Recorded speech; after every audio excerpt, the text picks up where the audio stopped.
I knew that I was good at sales. I was good at training people. Like I was good at taking something complicated and simplifying it, which is funny because I think that became a gift for me. Hi, baby, hop in the Lamborghini.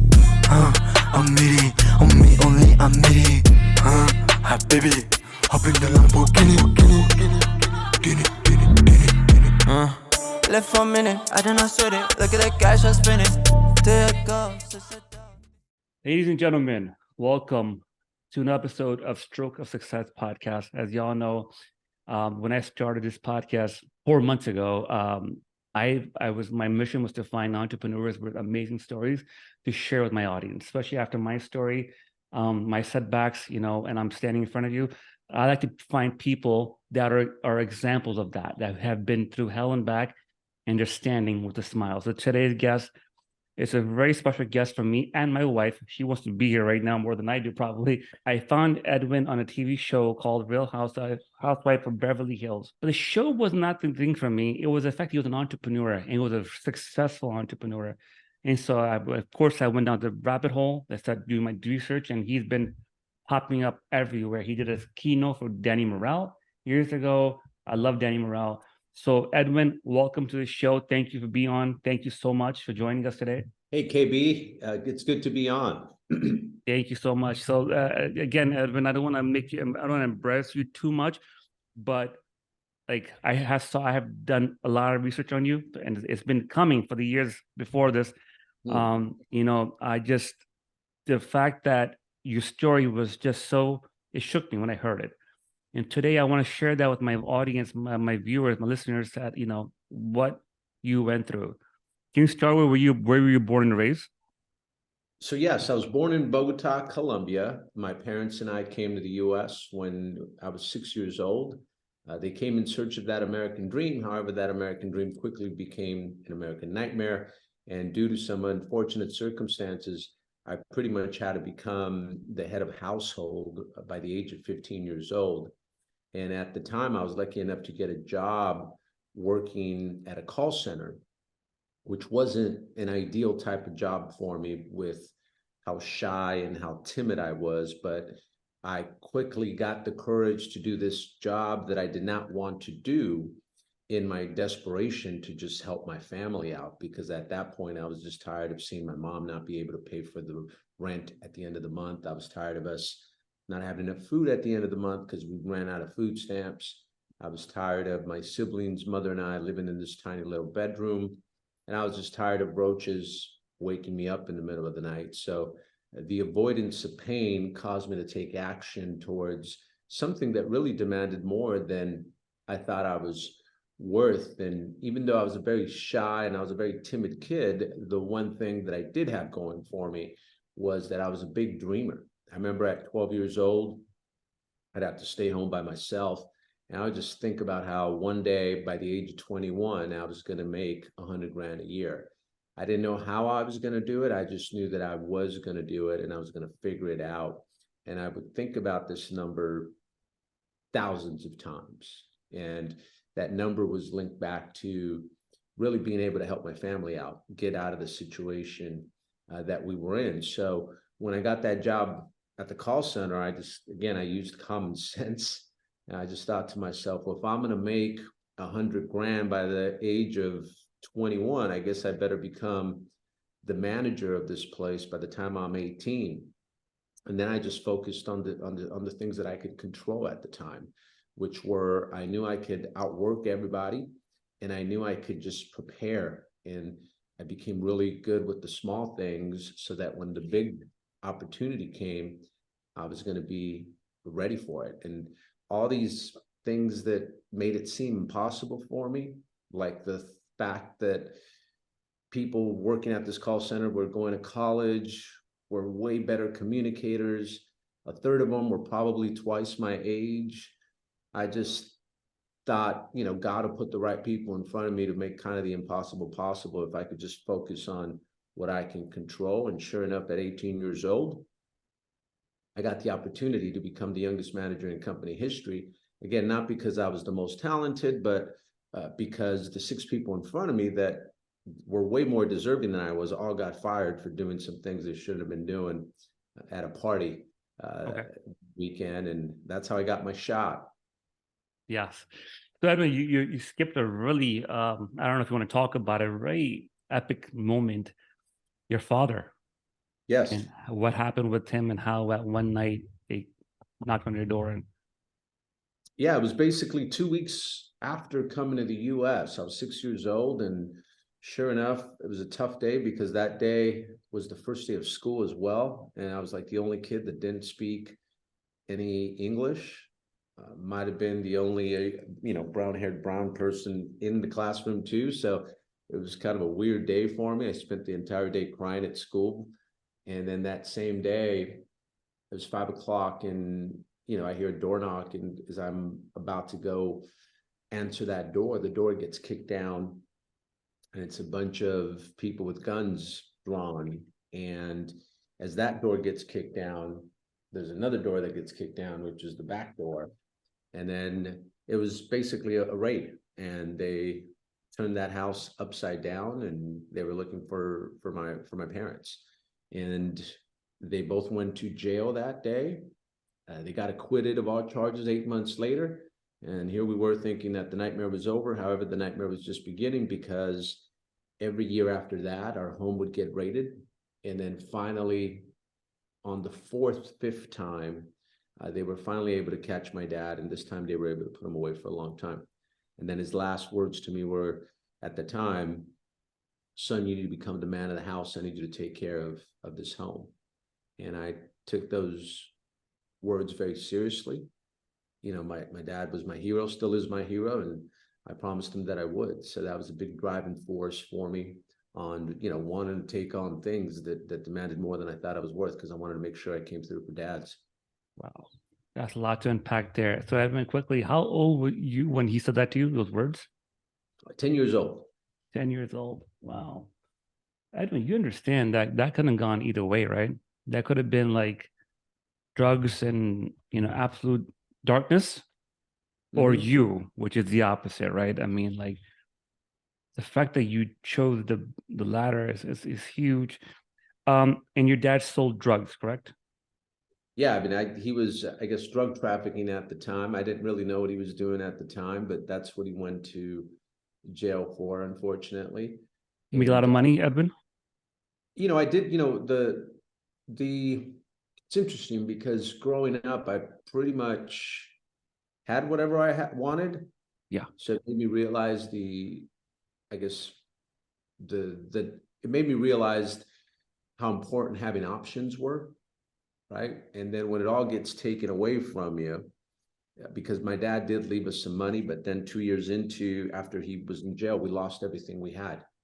And so much so that, again, I had to get a job at the age of 15 years old, but sort of having whatever I wanted, and then it all being taken away, where now my siblings, we didn't even have money for their shoes, and we didn't have enough money to eat. Like I said, seeing that really tore me up. So I just knew that I wanted to get us back to a situation where we just had more options, and I knew that I wanted to do it the legal route, because I did not want to end up in jail. That was one thing. And then, I think my mom turned to faith at that point, and faith became a big part of us. And, at 15 years old, I remember she would always pray over me every morning, every night. And it gave me confidence. It gave me confidence that I wasn't alone. And it gave me confidence to, take on things that really I probably wouldn't have done if I didn't feel like God was with me. I agree So, with you. that was a big part of going the correct way, was having faith at an Faith. early age. Faith over fear. Edwin, so you were good in school, a good student? Was not good in school, unfortunately. I graduated with a 1.8 GPA from high school. My last year, I took basic math. So I never took geometry. I never took algebra. I never took any of that stuff. But again, I noticed in high school, what I did have going for me is I had pretty good influence. Like, people trusted me, people liked me. And I knew that that was a gift that could be used for good. And as I started working at this call center, I realized that I was pretty good at sales as well, which is influence, right? Sales is pretty much influence. And, I focused on those three things. I knew that I was good at sales. I was good at training people. Like I was good at taking something complicated and simplifying it, which is funny because I think that became a gift for me in that it's hard for me to understand things sometimes. That's why I didn't do as well in school. So what I found myself having to do is sort of dumb-proof things for myself so I could really understand it. But then that unlocked a gift, which was I was able to take complicated things and teach them in a very simplistic way, where I was able to go after the masses. And then that allowed me to scale businesses. It allowed me to scale my sales numbers because I was able to take something and replicate it so that it can go to the masses. So that ended up being a gift. And I knew that I was a pretty good trainer. So I was good at sales. I was good at training. And then I knew I could lead people. So I knew I had those three things going for me. Influence, part of building a company is you got to be a good recruiter, and recruiting is influence. Recruiting is selling. It doesn't matter, even if you're not in sales, if you're going to open up a doctor practice or a lawyer and you want to have your own practice, like 100%. To sell 100%. people, right? So Yeah. that became a good gift that I knew I had, was that I could influence people. And that obviously has helped me in bringing people to my companies that are way smarter than me, that can help me on the things that maybe I'm not as good at. Question. So 15 years old, went to the workforce, started working, started earning. When did this, your main, I think it's called Skyline? Yes, Skyline. Okay. When did you approach, or when did it approach you, the security industry, that's been your catapult, that's been your thing, right? That's the Yeah. one major thing that made you blow up. With other way around, you made it blow up. When did that come in your life? Yeah, great question, KB. So I became the youngest manager at the call center, and then I became the right hand of the VP. And that was a big moment for me because, part of growing your identity is association. When you start associating yourself with people that are doing better than you, and you start to take what they're teaching you and applying it, your mind begins to believe that you're just as good as them. Because you're like, I'm applying everything they're teaching me. They're worth 250 grand a year. So I guess I must be worth 250 grand a year. And that's what happened to me. So sure enough, when I became the youngest manager in company history, he took me under his wing, started working with them quite a bit, quite often. And then at 21 years old, he comes into my office and he says to me, hey, I'm going to start this home security company. Says, I can't guarantee you the 70 grand a year that you make here, but if you make this work, you can possibly make 100, 6 figures, 7 figures a year. And I thought to myself, common sense again, I thought to myself, this guy's making 250 grand a year and he's resigning because he thinks he can make millions. I'm like, that sounds pretty reasonable. Second thing I thought was, man, this guy's going to mentor me how to start a company from the ground up. I'm like, this is exactly the mentorship I needed because I never went to college. And then the third thing I thought was, I knew I was a big dreamer. And I knew that, I made a promise to my dad that when he got out of jail, he'd never have to work a day in his life. I made a promise to my mom that I was one day going to buy her dream house. And then I had these huge dreams of one day living in Hollywood Hills overlooking the entire city. In fact, when I was 16, 17 years old, I would ditch school, which is probably why I ended up with a 1.8 GPA, but I'd go to Hollywood Hills and Beverly-Hills, and I used to love the west side of LA. And I was like, man, I don't know how I'm going to do this, man, but this is where I'm going to end up. And, that's kind of the story of my life. I've never really focused on the how. I just focused on the why, and everything else sort of has come into place, right? The right people start showing up when you start focusing on the things that you can control. And that's been literally the story of my life. Everything I've done has been a combination of the right people showing up at the right time, because I've been focused on the things that I know that I could control and the gifts that I've had. And that's what happened. And I took the plunge at that point. I resigned from the call center at the time that was paying me 70 grand a year. And I stepped into this opportunity, right? And, I often say the purpose of a goal is not necessarily to accomplish it, but to become the person that attempts it. And that's what I did. I attempted it and I gave myself a shot. And then when I succeeded at it, my identity began to build from there. That's amazing. You believe in law of attraction. Yeah. You talk about it quite a bit, and you talked about it in another show. I forgot the gentleman who passed away. It was the muscular guy podcast you did 2-3 years ago.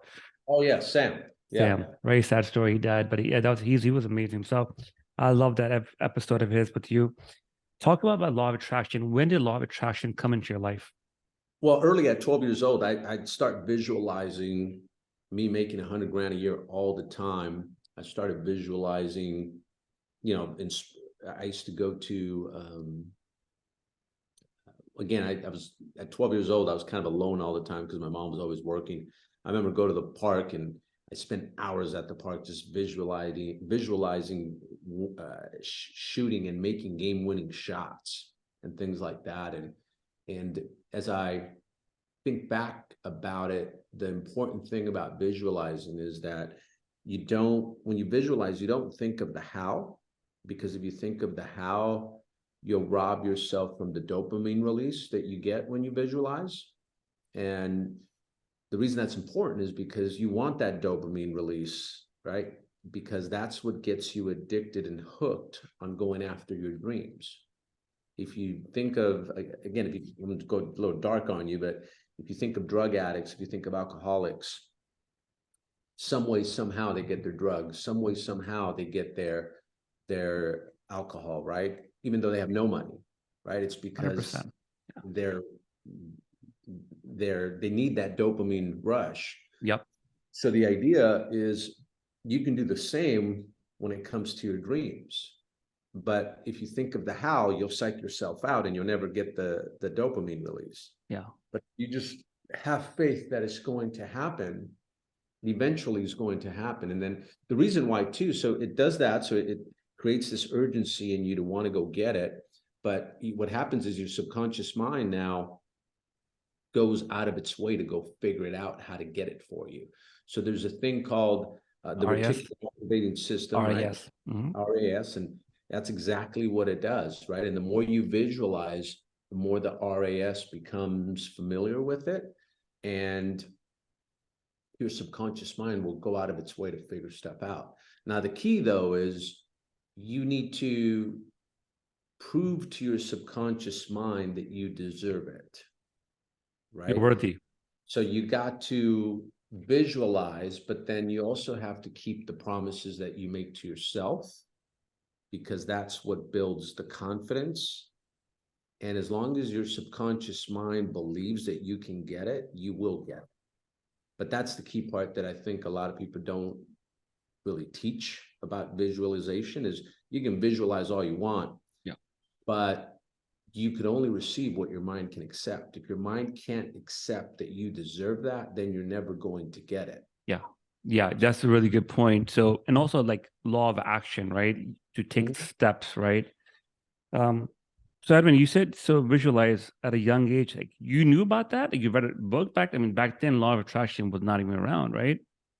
No, I think I think that's where I've been very blessed with things that normally people would not do at that age. About to me were just kind of common sense, and I think that wisdom that I believe I've had these years, and that's why I've always thought like God was with me, because there's stuff that I was doing that I didn't realize there was a science to it until now, that just kind of came organically for me. Not knowing. I mean, now I can go back and I could basically reverse engineer my life and I can connect all the dots on why I am where I am today. Edwin, people have this thing, like people that are, they have faith in God. Some of them will come up to me, well, like I'm Muslim, right? And I say, well, how could you believe in the law of attraction? Like God is the provider. God gives you everything. What's your thoughts about that? You believe in God, I can tell, and your own law of attraction. Do those two commingle, in your opinion, or to come together? Yeah, 100%. I think again, if whatever you believe in, right? If you believe that you're not alone, it'll help you take on things that demand more than you think you're worth. So I often say that, the first thing you need to succeed is you need to have big hope. You need to have big dreams. Hope is dreams. Hope means something that you're looking forward to. It doesn't matter how old you are, how young you are, how successful you are, you should always have hope. And hope is something you're looking forward to. Hope is a new dream you have. And I've always thought your dream should be so audacious so that when you accomplish those dreams, people would know that God's hand had to be in it, because there's no way you could have done that by yourself. Sure. That's why you want to take on big things, Goals. right? Yeah. And anytime you're going to do something great with your life, there's going to be great fear that comes with it, right? So, one of the ways that you build your identity, right? Because I think success starts with having big dreams, which is hope. That's number one. Your hope should be so big that you need to bring faith into it, because you realize that there's no way you can do it without the faith part, right? And then what happens is you need to believe in yourself. And the only way you start to believe in yourself is by growing your identity. And the way you do that is by putting yourself in circumstances that demand more than you think you're worth, and then succeeding at them. So if you really dissect that, if something demands more than you think you're worth, that means you're probably going to be scared. If something demands more than you think you're worth, that probably means you're not going to want to do it. If something demands more than you think you're worth, that probably means there's going to be a lot of resistance. So what happens is people often allow that fear to paralyze them, so they won't even give themselves a shot. Well, the thing is, you'll never believe something in your heart until you experience it. The subconscious mind will never believe you can do something until you experience something that makes it believe that you deserve it. But the only way you could start to believe it is by experiencing it. The only way you'll ever experience it is by stepping into the uncertainty of something that demands more than you think you're worth. And when you succeed at it, then you begin to believe. Then you erase all the doubt. See, once you can eliminate the doubt, you'll manifest anything you want. But you got to eliminate the doubt. And the only way you eliminate the doubt is by giving yourself a shot. Most people will never give themselves a shot. And I know for me, I didn't want to be 70 years old, look back at my life and say to myself, I got stuck being average just because I never gave myself a shot. Sure. I played it safe all the time. And, if you play it safe all the time, you are literally squeezing God out of the formula. Because if you only go where you know you're going to succeed, if you only do the things that you know, then you're kind of squeezing God out of the formula, right? But that's why for me, I've always embraced stepping into things that demand more than I think I'm worth, which basically is uncertainty. Always embraced uncertainty because it is there that I know I'm going to grow. It is there that I know my need for God gets heightened. And it's there where he's always met me, and we've always accomplished some great things together. See, if you got some God-sized dreams, you're going to have some God-sized problems. And it's in that time where it's in your best interest that you realize that self-sufficiency is no longer an option. And you're going to need a higher power to kind of get you through those tough times. That's powerful. Whenever you're going after big dreams, there's just always going to be a lot of resistance. And, if you're struggling with faith, what I could tell you is all you have to do is become more grateful, right? The more grateful that you can become, then your faith will increase. And a big part of sustaining success for a long time is gratitude, right? Because when you have gratitude, you realize you don't take failure personal, and you realize that it's not permanent. And you realize that there's so many things to be grateful for that it doesn't implode you. So gratitude gives you resiliency. And for me, gratitude's been a big part of my success. Gratitude is something that I practice. It's non-negotiable for me. And when you're grateful, you'll eventually end up seeking faith. Wow. I mean, I thought it would be a very casual talk. That was amazing. Thank you, Edwin, for sharing that. I have so many to dissect, but we'll do this another time, part 2 perhaps, because there's so much stuff you dropped there. For my viewers, listeners that are watching this episode or listening to this episode, driving, sitting in your office, I mean, to have faith, I think the key thing to summarize you, Edwin, faith is super important. For example, I'm looking to do a big move right now myself in entrepreneurial space. This is the biggest move I'm making, and I'm super scared. I'm like, oh, what if I fail and all that?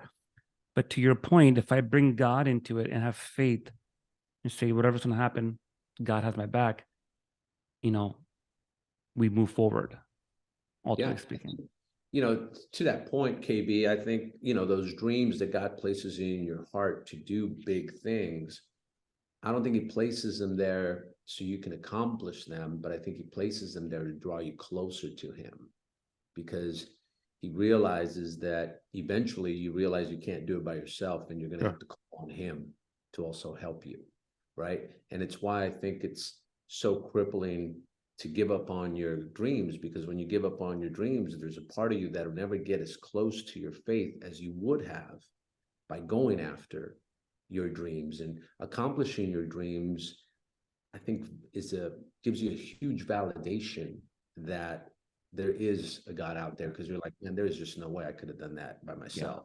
There was no way that all these things sort of came together the way they did. So, and again, if you're not a person of faith, just know that 90% of winning in life is just being positive.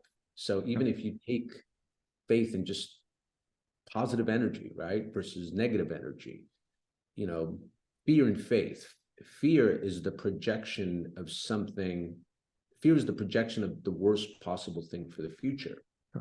Faith is the projection of the most beautiful thing for the future. If you look at both faith and fear, they both haven't happened yet. They're both things that are projections. They both haven't happened yet. So why not be positive? So whether you like it or not, you're faith-based. It's just, are you choosing to be positive, or are you choosing to be negative? And for me, one of my biggest gifts is I've always been positive. I've always been able to figure out and take a negative and turn it into a positive. Yeah. A lot of that comes from you just taking ownership over everything that happens in your life, not blaming people, because if you blame people all the time, you don't have control, because you can't control the way people are going to act towards you. But when you take ownership, you have full control, and you can recover faster, right? Everyone's going to fall in life. You're always going to fall. It's just how fast do you get back up? Because some people get back up, but it takes them a year to get back up. Which is, you get knocked down and a week later you're up, or a day later you're up, and you're like, man, I got punched, but now I'm going to punch even harder. I'm going to attack even harder. So, and in fact, I'm a big Proverbs guy, and I think it's Proverbs 24:16 that basically says, even the righteous will fall 7 times, but they'll get back up an 8th time, right? And the word 7 in that verse really means infinity, right? And I think it says, but the wicked will fall and they'll never get back up. So even if you're big on faith and God is with you, right, and you believe God is with you, guess what? You're still going to get punched in the face. You're still going to get knocked down, but are you going to get back up? And that's the resiliency, right? That's true. That's what happens when you are positive. You get back up. Yeah, And that yeah, goes back to the gratitude, right? The reason you get back up is because you're like, okay, this isn't permanent. You realize it's just a temporary discomfort. You realize it's just a part of life. And you realize that you don't take it personal either. You're like, yeah, life and pain are inseparable.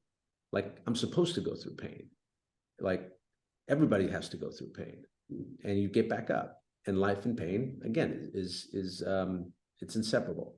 You know, if you think about it this way too, KB, every time you have in life, you're always going to have a purpose, right? You have to have a purpose, right? That purpose, because again, if you don't have purpose, which is hope, right? Something you're looking forward to. If you don't have that, you have despair.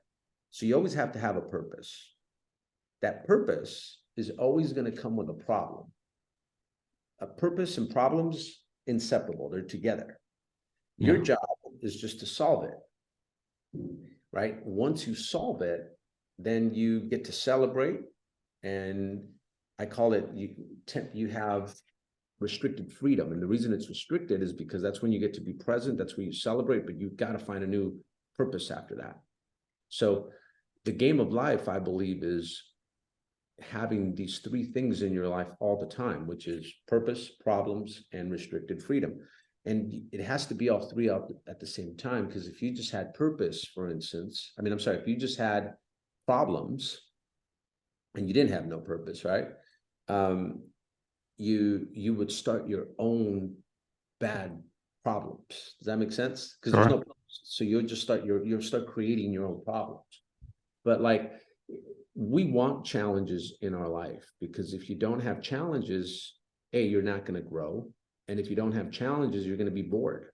And I can tell you that every decision I've made, every dumb decision I've ever made, is because I've had too much time in my hands, and I haven't had a purpose at the time. Wow. You have 10 minutes, Edwin? Yeah. Okay. Quickly, I'm not. I think we text back for my story. I had a stroke 5 years ago. 35, one daughter running around, one on the way. And Edwin, I swear to you, like, my family came in, said goodbye to me. I'm in a ventilator, coma, the whole nine.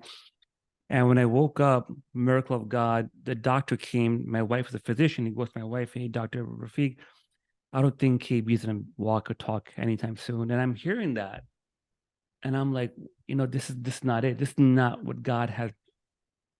My story cannot end like this. And then just what you said, I woke up and you have to take a walker. You can't walk. Just lay in bed. We'll take him. Like, no, give me a walker. Let me try it. You sure? I'm sure. Then you have to use the walker from months. No, I'm gonna do it 1 week and then see how I'm gonna do it. And I'm gonna walk after that. So to your point, I had so much faith in the man of upstairs, and I think that was my saving grace, was that I had faith that, what, God's with me. I'm gonna try it. I'm gonna keep pushing forward, and here I am, right? So with that being said, Edwin, but I'm confused. Do you believe in law of attraction as a spiritual thing? Because some people say the universe delivers. The religious people, I know, Christian and Jews and Muslims, say, no, man, like, it's not the universe, it's God. Is that, like, how do you explain that in your opinion? Yeah, so I think it's a combination of two, right? Faith is part of faith. We talked about, even if you're not a person of faith, it's just being positive, right? But another part of faith is taking action before you have what you need, right? Because again, you could visualize all you want, and you could ask God all you want, but if you don't take action before you have what you need, you're not going to have the universe or God act on your side. Does that make sense? Yeah. So everything in life is reciprocal, meaning if you want something first, you have to give it first. 100%. Right? So if you want faith to act on your side, then you have to take the first step. And when you take the first step, now it sends a signal to God that you do have faith, and now it causes him to act, right? But if you don't take action before you have what you need, then you're showing him you don't have faith. There you go. Boom. Right Yes. there. So Money because shot. in him, you don't have any faith. Well, why should he put the right people in front of you? Money shot. Right. So that's kind of the way I look at it. So, I think, they're both, to me, they're both the same thing, right? Game. If you, Yeah. for some people, they want to call it the universe, call it that if that's what you believe in. I choose to call that's God. my right. Edwin, John Cougar Mellencamp. I Yeah. grew up his music, loved his music, still love his music. You are somehow connected to that name. Can you share how you connected to that name, that family? Yeah. So that's my wife's father. And I have tremendous respect for him in that he's been doing what he's been doing for a very long time. And I'm a big fan of people that can sustain excellence for a long period of time, because anybody can do things for a couple of years, 5, 10, but man, can you do it for 20? Can you do it for 30?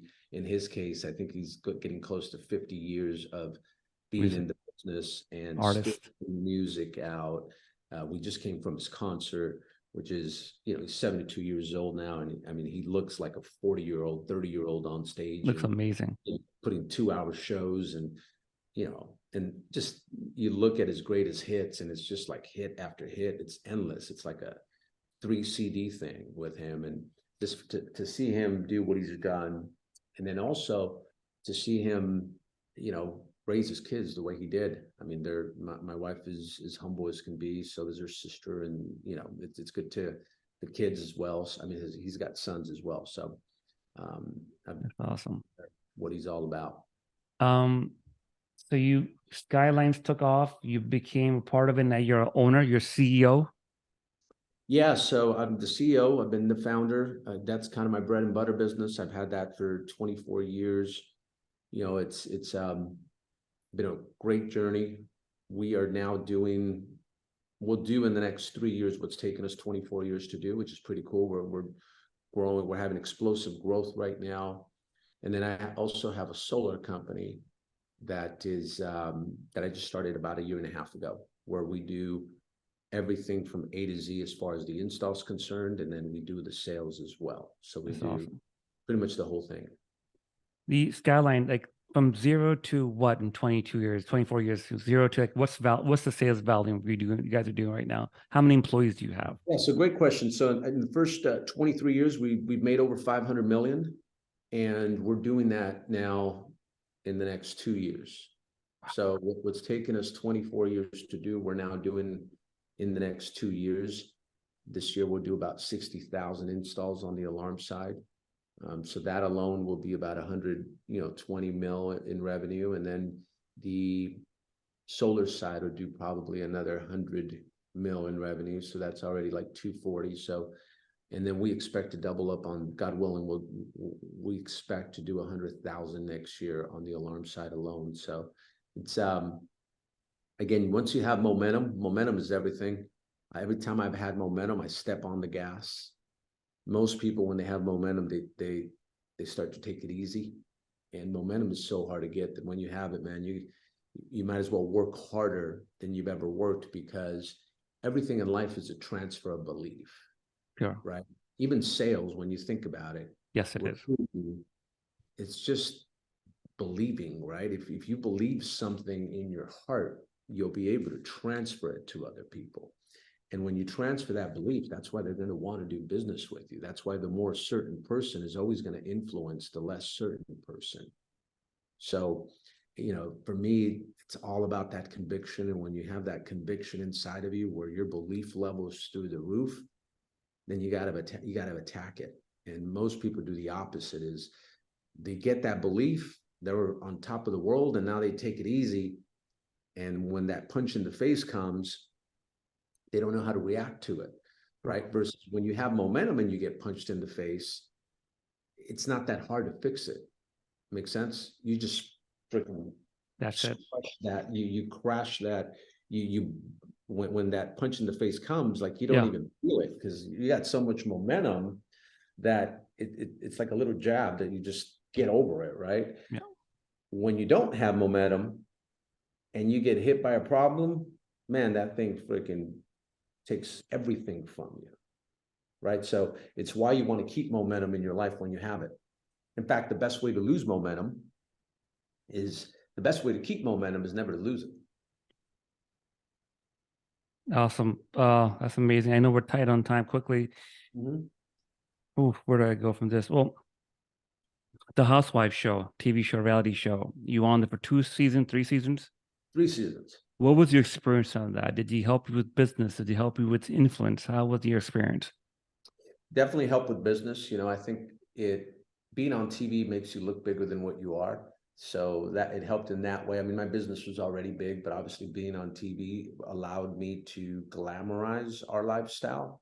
I was a guy that never liked to show the things that I had. I kind of like to keep those low profile, right? Not that I wanted to hide them from people, but I just didn't want to be the guy that talked about it. And Right. what was kind of cool for me, especially with sales, was that it did the talking for me. And it did what I call third-party verification, where you don't have to talk about yourself. There's other people talking about you to validate that what you say is true. So it helped in that way because it gave me great credibility. I started to attract sales guys that normally wouldn't have even known that our industry existed. It got me on some pretty big shows that then allowed me to recruit. My top guy in the company right now was able to recruit because he saw me on an interview with Grant Cardone, and he sent me a DM saying that he was basically broke, no money, living with his parents again. He was 28 years old. This is 5 years ago. And, this year he's going to make $6 million. So That's awesome. and, Wow. last year he made 7 figures for the first time. It's And he's done amazing. well for himself. So, it helped in that way. I started getting people that reach out to me that I normally wouldn't have had reach out to me. But it's what I love to do is I love to give people the opportunity that I've had. That's awesome. Before we wrap up, we'll get to part 2 in 12 months from now. I won't bother you. In person, I'm gonna fly out to you 1 year from now. We'll do a part 2. I have to ask you about how do you lead a marriage? You both are powerful people. Both of you are hardcore, successful people. We'll leave that for part 2, I guess. Edwin, thank you so much for jumping on board and doing this for my viewers, doing it for me. More than anything, I'm a fanboy, man. Like, you're awesome. KB, well, you're awesome too, man. You got a tremendous story yourself, and you obviously what you went through is something else, and now you get to use that story to inspire the masses. Thank you, Edwin. Thank you so much. So we're on for part 2 in a year time. Yes, sir. You're the man. You're awesome.